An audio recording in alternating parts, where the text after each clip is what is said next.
3 ನಿಮಿಷದ ವಿಡಿಯೋವನ್ನ ಈಗ ಬಿಟ್ಟಿರುವಂತಹ ಪ್ರಜ್ವಲ್ ರೇವಣ್ಣ ಹಲವಾರು ವಿಚಾರಗಳನ್ನ ಇದರಲ್ಲಿ ಪ್ರಸ್ತಾಪ ಮಾಡಿದ್ದಾರೆ. ಎಲ್ಲೂ ಕೂಡ ತಾನು ಮಾಡಿರುವಂತಹ ಒಂದು ತಪ್ಪು ಅನ್ನುವಂಥದ್ದು ಇನ್ನೂ ಕೂಡ ಎಲ್ಲೂ ಹೇಳಿಲ್ಲ. ಎಲ್ಲ ಕೂಡ ನನ್ನ ಮೇಲೆ ಅವನು ಒಂದು ಷಡ್ಯಂತ್ರ ನಡೆದಿದೆ ಇದು. ಸೊ ಹಾಗಾಗಿ 26ನೇ ತಾರೀಕು ಏನು ಚುನಾವಣೆ ನಡೀತು ಅದಾದ ನಂತರ ನಾನು ವಿದೇಶಕ್ಕೆ ಬರುವಂಥದ್ದು ಮೊದಲೇ ನಿರ್ಧಾರವಾಗಿತ್ತು. ಸೊ ಅವತ್ತು ನನ್ನ ಮೇಲೆ ಯಾವುದೇ ಪ್ರಕರಣ ಕೂಡ ಇರಲಿಲ್ಲ. ನಾನು ಹೋಗುವಾಗ SIT ಕೂಡ ರಚನೆ ಆಗಿರಲಿಲ್ಲ ಅನ್ನೋ ಒಂದು ಮಾತುಗಳನ್ನ ವಿಡಿಯೋದಲ್ಲಿ ಹೇಳಿದ್ದಾರೆ. ಏಪ್ರಿಲ್ 26ನೇ ತಾರೀಕು ವಿದೇಶ ಪ್ರವಾಸ ನಿಗದಿ ಆಗಿತ್ತು. ನಿಗದಿಯಂತೆ ನಾನು ವಿದೇಶಕ್ಕೆ ಬಂದೆ. ಆದರೆ ಎಲ್ಲಿಗೆ ಹೋಗಿದ್ದೀನಿ ಅನ್ನುವಂಥದ್ದನ್ನು ಹೇಳಿಲ್ಲ. ನಾನು ಫಾರಿನಿಗೆ ಬಂದ ಮೇಲೆ 3-4 ದಿನಗಳ ನಂತರ ಗೊತ್ತಾಯ್ತು ನನಗೆ. ಈ ಯೂಟ್ಯೂಬ್ ನೋಡುವಾಗ, ಅದರಲ್ಲಿ ನ್ಯೂಸ್ ನೋಡುವಾಗ ನನಗೆ ಮಾಹಿತಿ ಸಿಕ್ತು ಅನ್ನೋ ಒಂದು ಮಾತುಗಳನ್ನ ಪ್ರಜ್ವಲ್ ರೇವಣ್ಣ ತನ್ನ ವಿಡಿಯೋದಲ್ಲಿ ಹೇಳಿದ್ದಾರೆ.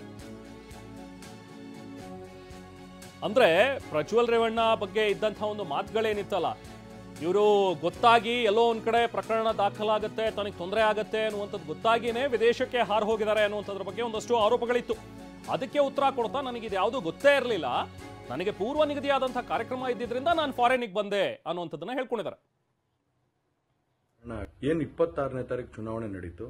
26ನೇ ತಾರೀಕು ಚುನಾವಣೆ ನಡೆದಂತ ಸಂದರ್ಭದಲ್ಲಿ ಅವತ್ತು ನನ್ನ ಮೇಲೆ ಯಾವುದೇ ರೀತಿ ಒಂದು ಪ್ರಕರಣ ಆಗಲಿ, ಯಾವುದೇ ಒಂದು ಕೇಸ್ ಆಗಲಿ ಏನೂ ಇರಲಿಲ್ಲ. SITನೂ ಕೂಡ ರಚನೆ ಆಗಿರಲಿಲ್ಲ. ಈ 26ನೇ ತಾರೀಕು ನಾನು ಫಾರಿನ್ ಹೋಗೋದು ಕೂಡ ಇದು ಮುಂಚೆನೆ ಪ್ರೀ ಪ್ಲಾನ್ ಆಗಿತ್ತು. ಹಾಗಾಗಿ ನಾನು ಫಾರಿನ್ ಹೊರಟಾದ ಮೇಲೆ 3-4 ದಿನದ ನಂತರ ನಾನು ಯೂಟ್ಯೂಬ್ ನೋಡುವಂಥ ಸಂದರ್ಭದಲ್ಲಿ, ನ್ಯೂಸ್ ಚಾನೆಲ್ ನೋಡುವಂಥ ಸಂದರ್ಭದಲ್ಲಿ ನನಗೆ ಈ ಮಾಹಿತಿ ದೊರಕುವಂಥ ಕೆಲಸ ಆಯಿತು. ಸೊ 3-4 ದಿನಗಳ ನಂತರ ನನಗೆ ಗೊತ್ತಾಯ್ತು ಅಂತ ಪ್ರಜ್ವಲ್ ರೇವಣ್ಣ ಹೇಳ್ಕೊಂಡಿರೋದ್ರ ಮೇಲೆ ಸೊ ಅವಾಗ ಯಾಕೆ ಹೇಳಿಕೆಯನ್ನು ಕೊಡಲಿಲ್ಲ, ಅಥವಾ ಅವಾಗಲಾದ್ರೂ ಬರ್ಬೋದಿತ್ತಲ್ಲ? ಸೊ ಇದು ಪ್ರಶ್ನೆ. SIT ನೋಟಿಸ್ಗೆ ನಾನು ಕಾಲಾವಕಾಶ ಕೇಳಿದೆ. ವಕೀಲರ ಮೂಲಕ 7 ದಿನಗಳ ಕಾಲಾವಕಾಶವನ್ನು ಅವಾಗಲೇ ಕೇಳಿದ್ದೆ. ಅದಾದ ನಂತರ ಗೊತ್ತಾಗಿದ್ದು ಕಾಂಗ್ರೆಸ್ ನಾಯಕರು ಕೆಲವೊಂದಷ್ಟು ಈ ವಿಚಾರವನ್ನ ಬಹಿರಂಗವಾಗಿ ಪ್ರಚಾರಕ್ಕೆ ಬಳಸ್ಕೊಳ್ತಾ ಇದ್ದಾರೆ. ಸ್ವತಃ ರಾಹುಲ್ ಗಾಂಧಿ ಸೇರಿದಂತೆ ಕೆಲವು ನಾಯಕರು ಕೂಡ ಹೇಳಿಕೆಯನ್ನು ಕೊಟ್ಟಿದ್ರು. ಸೊ ಈ ಬಗ್ಗೆ ಚರ್ಚೆ ಮಾಡೋದಕ್ಕೆ ಪ್ರಾರಂಭ ಮಾಡಿದ್ರು. ಇದ್ರ ಬಗ್ಗೆ ಪ್ರಚಾರ ಕೂಡ ನಡೀತಾ ಇತ್ತು. ರಾಜಕೀಯವಾಗಿ ಇದನ್ನ ಲಾಭ ಪಡೆಯುವಂತಹ ಒಂದು ಕೆಲಸವನ್ನ ಅವ್ರು ಮಾಡ್ಕೊಂಡಿದ್ರು. ಇದನ್ನೆಲ್ಲ ನೋಡಿ ನಾನು ಡಿಪ್ರೆಷನ್ಗೆ ಹೋಗ್ಬಿಟ್ಟೆ. ಸೊ ಹಾಗಾಗಿ ನನ್ನನ್ನು ನಾನು ಐಸೋಲೇಟ್ ಮಾಡ್ಕೊಬಿಟ್ಟಿದ್ದೆ ಅನ್ನೋ ಒಂದು ಮಾತುಗಳನ್ನ ಕೂಡ ಹೇಳಿದ್ದಾರೆ. ಸೊ ಹಾಗಾಗಿ ನಾನು ಅವಾಗ ಹೇಳಿಕೆಗಳನ್ನ ಕೊಡೋಕ್ಕಾಗ್ಲಿಲ್ಲ ಅಥವಾ ವಿಡಿಯೋ ಮಾಡೋಕ್ಕಾಗ್ಲಿಲ್ಲ ಅನ್ನುವಂಥ ಒಂದು ಸಬೂಬು ಪ್ರಜ್ವಲ್ ರೇವಣ್ಣ ಈ ವಿಡಿಯೋದಲ್ಲಿ ಕೊಟ್ಟಿದ್ದಾರೆ. ನಂತರ SITನೂ ಕೂಡ ಏನು ಒಂದು ನೋಟಿಸ್ ಕೊಡುವಂಥ ಕೆಲಸ ಮಾಡಿತು. ಆ SIT ನೋಟಿಸ್ಗೂ ಕೂಡ ನಾನು ಎಕ್ಸ್ ಖಾತೆ ಮುಖಾಂತರ ಮತ್ತು ನನ್ನ ಲಾಯರ್ ಮುಖಾಂತರ ನಾನು 7 ದಿನ ಸಮಯ ಅವಕಾಶ ಕೇಳಿದ್ದೆ. 7 ದಿನ ಸಮಯ ಅವಕಾಶ ಕೇಳಿದ ಮೇಲೆ ಕೂಡ ಅದು ಮಾರನೇ ದಿನನೇ ಏನು ಕಾಂಗ್ರೆಸ್ಸಿನ ಹಿರಿಯ ನಾಯಕರಾದಂಥ ರಾಹುಲ್ ಗಾಂಧಿ ಅವರು ಮತ್ತು ಹಾಗೂ ಎಲ್ಲ ಹಿರಿಯ ನಾಯಕರುಗಳು ಏನು ಓಪನ್ ವೇದಿಕೆಗಳಲ್ಲಿ ಈ ಒಂದು ವಿಚಾರಗಳನ್ನ ಪ್ರಚಾರ ಮಾಡೋದಕ್ಕೆ ಪ್ರಾರಂಭ ಮಾಡಿದ್ರು, ಚರ್ಚೆ ಮಾಡೋದಕ್ಕೆ ಪ್ರಾರಂಭ ಮಾಡಿದ್ರು, ಒಂದು ರಾಜಕೀಯದ ಪಿತೂರಿ ಮಾಡೋವಂಥ ಕೆಲಸನ ಮಾಡಿದ್ರು. ಇದೆಲ್ಲ ನೋಡಿದಂಥ ಸಂದರ್ಭದಲ್ಲಿ ನಾನು ಡಿಪ್ರೆಷನ್ಗೆ ಹೋಗುವಂಥ ಕೆಲಸ ಆಯಿತು, ಐಸೋಲೇಷನ್ಗೆ ಹೋಗುವಂಥ ಕೆಲಸ ಮಾಡಿಕೊಂಡೆ. ಹಾಗಾಗಿ ನಾನು ಮೊದಲನೇದಾಗಿ ನಿಮ್ಮೆಲ್ಲರನ್ನೂ ಕ್ಷಮಾಪಣೆ ಕೇಳಿದೆ, ದಯವಿಟ್ಟು ಕ್ಷಮಿಸಿ ಅಂತ ಕೇಳಿದೆ ನಾನು. ಸೊ ಇದ್ರ ಜೊತೆಗೆ ಪ್ರಜ್ವಲ್ ರೇವಣ್ಣ ಈಗ ಕೆಲವೊಂದಷ್ಟು ಶಕ್ತಿಗಳು ನನ್ನ ವಿರುದ್ಧ ಕೆಲಸ ಮಾಡ್ತಾ ಇವೆ ಅನ್ನುವಂಥದ್ದನ್ನು ಕೂಡ ಹೇಳಿದ್ದಾರೆ.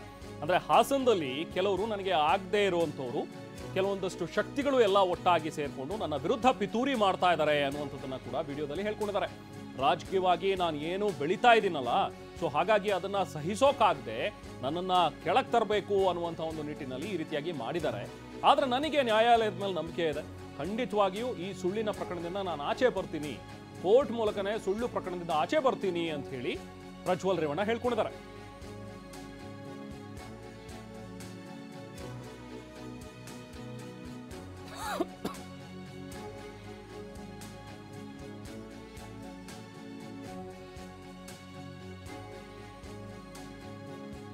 ಹಾಸನಲ್ಲೂ ಕೂಡ ಕೆಲವು ಶಕ್ತಿಗಳು ಎಲ್ಲ ಒಟ್ಟಿಗೆ ಸೇರಿಕೊಂಡು ಇವತ್ತು ನನ್ನ ಮೇಲೆ ರಾಜಕೀಯದ ಒಂದು ಪಿತೂರಿ ಮಾಡುವಂಥ ಕೆಲಸ ಮಾಡೋವಂಥದ್ದು ಇರ್ಬೋದು. ರಾಜಕೀಯವಾಗಿ ನಾನು ಏನು ಬೆಳೀತಾ ಇದ್ದೀನಿ, ನನ್ನ ಕುಗ್ಗಿಸ್ಬೇಕು ಅನ್ನೋ ಒಂದು ರೀತಿಯಲ್ಲಿ ಇವತ್ತು ಏನೇನೋ ಒಂದು ಪ್ರಕರಣಗಳಲ್ಲಿ ಅವರು ಎಲ್ಲರೂ ಕೂಡ ಒಂದು ಭಾಗಿಯಾಗುವಂಥ ಕೆಲಸಗಳನ್ನ ಮಾಡಿಕೊಂಡ್ರು. ಹಾಗಾಗಿ ಇವನ್ನೆಲ್ಲ ನೋಡಿದಂಥ ಸಂದರ್ಭದಲ್ಲಿ ಇದ್ದಿದ್ದು ಇನ್ನ ಒಂದು ಆಘಾತ ಆಗೋಂಥ ಕೆಲಸ ಆಗಿ ನಾನೇ ಒಂಚೂರು ದೂರ ಇದ್ದೆ. ಹಾಸನಲ್ಲೂ ಕೂಡ ಕೆಲವು ಶಕ್ತಿಗಳು ಎಲ್ಲ ಒಟ್ಟಿಗೆ ಸೇರಿಕೊಂಡು ಇವತ್ತು ನನ್ನ ಮೇಲೆ ರಾಜಕೀಯದ ಒಂದು ಪಿತೂರಿ ಮಾಡುವಂಥ ಕೆಲಸ ಮಾಡೋವಂಥದ್ದು ಇರ್ಬೋದು. ರಾಜಕೀಯವಾಗಿ ನಾನು ಏನು ಬೆಳೀತಾ ಇದ್ದೀನಿ, ನನ್ನ ಕುಗ್ಗಿಸ್ಬೇಕು ಅನ್ನೋ ಒಂದು ರೀತಿಯಲ್ಲಿ ಇವತ್ತು ಏನೇನೋ ಒಂದು ಪ್ರಕರಣಗಳಲ್ಲಿ ಅವರು ಎಲ್ಲರೂ ಕೂಡ ಒಂದು ಭಾಗಿಯಾಗುವಂಥ ಕೆಲಸಗಳನ್ನ ಮಾಡಿಕೊಂಡ್ರು.